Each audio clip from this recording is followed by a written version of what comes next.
Waktu ini sangat berharga buat kita.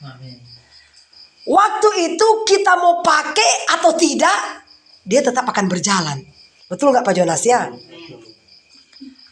Dalam satu hari Tuhan berikan kita waktu cuma 24 jam. Kalau 24 jam ini saudara kita pergunakan dengan sebaik-baik mungkin, saya percaya 1 jam aja itu bisa menghasilkan uang buat kita. Betul nggak Pak? 1 jam aja, 2 jam, 3 jam, 10 jam. Artis biasanya saya nonton di YouTube ya.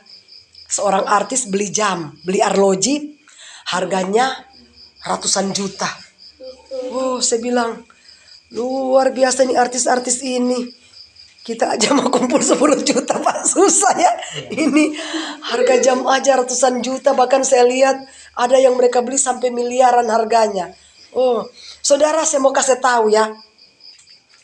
Semahal-mahalnya arloji yang kita beli, tetap waktu itu Tuhan bilang aku cuma kasih cuma 24 jam.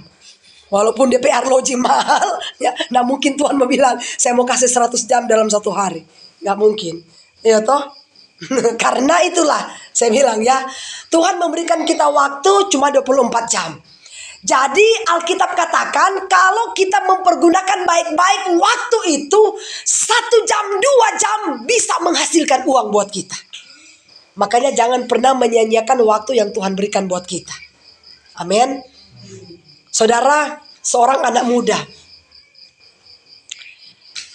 masih muda, umur 20-an, dia bermalas-malasan tidak mau kerja. Akhirnya dia sudah umur 40-an sudah mulai sakit-sakitan. Sampai umur 50 dia tidak punya apa-apa. Dia bilang, aduh coba saya dulu waktu saya masih muda. Saya ini bekerja keras, cari duit. Ini sudah tua, so tidak ada tenaga. Tidak ada apa-apa. Mau kasih mundur tuh waktu? Nggak mungkin lagi. Jadi waktu itu kita mau pakai atau tidak, tetap dia berjalan. Itu Pak Jonas, ya, tetap dia berjalan. Tapi saya senang dengan jemaat-jemaat sini orang-orang yang rajin, ya. Jadi kekuatan tenaga itu dari Tuhan. Kalau kita masih bisa menikmati berkat Tuhan, kita harus pergunakan dengan sebaik-baik mungkin. Amin. Ya, yang pasti saudara, firman Tuhan katakan ada waktu untuk kita lahir, ada waktu untuk kita mati. Ada waktu untuk kita marah, ada waktu untuk kita diam. Ada waktu untuk kita gembira, ada waktu juga untuk kita berduka. Yang pasti segala sesuatu itu diatur oleh Tuhan. Ya, semuanya sudah tertulis di Alkitab. Yang pasti Tuhan cuma mau ingatkan dalam hidup kita, pergunakanlah waktu yang ada.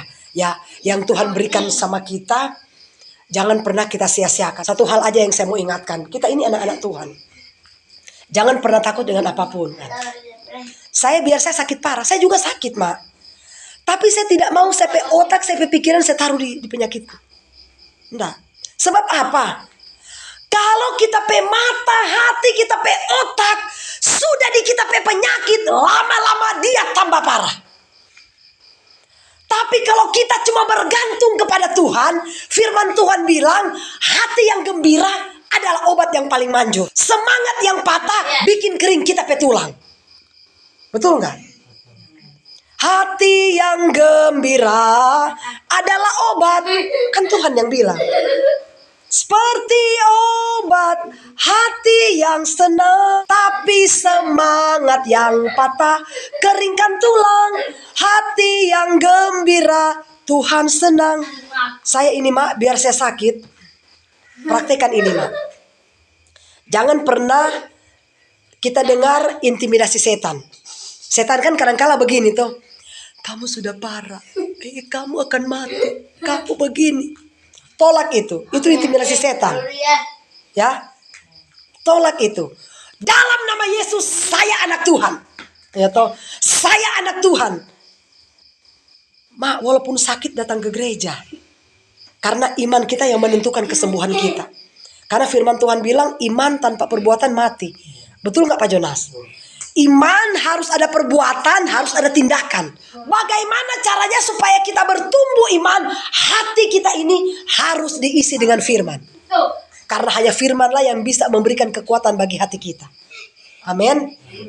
Nah, jadi seperti itu. Saya sakit, saya lompat-lompat aja. Dalam nama Yesus, pokoknya sekuat tenaga, lakukan aja itu. Karena kita ini kan anak Tuhan. Kita kan anak Tuhan. Cuma memperkatakan firman Tuhan.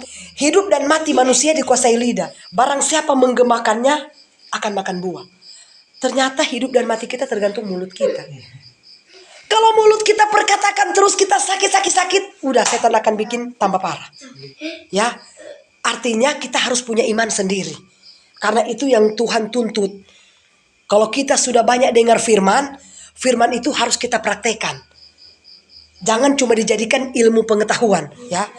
Jadi setiap firman yang kita dengar, praktekkan. Jangan firman itu dijadikan ilmu pengetahuan, tapi biarlah firman itu dijadikan firman yang berkuasa, yang sanggup menyembuhkan setiap penyakit apapun. Karena firman Tuhan bilang, disampaikanlah firmanku, maka disembuhkanlah orang sakit itu dari penyakitnya. Asal kita jangan bimbang, jangan ragu. Biar masih sakit, sudah sembuh kok perlu pukul.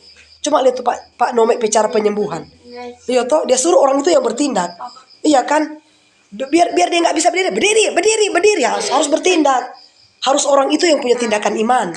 Baru kuasa Tuhan bekerja. Ya Mbak ya, jangan pernah takut, jangan diintimidasi kita punya otak dengan setan. Setan kan begini, kamu akan mati, kamu sudah parah, kamu begini. Wah, tengking itu. Ya, saya cuma percaya kepada perkataan firman Tuhan, bukan kepada intimidasi setan. Ya, itu yang pasti. Firman Tuhan ingatkan kita mempergunakan waktu yang ada. Kalau ada hari-hari ibadah, kita pergunakan hari-hari ibadah itu untuk pakai menyembah, memuji, memuliakan nama Tuhan Yesus. Amin. Tuhan berkati.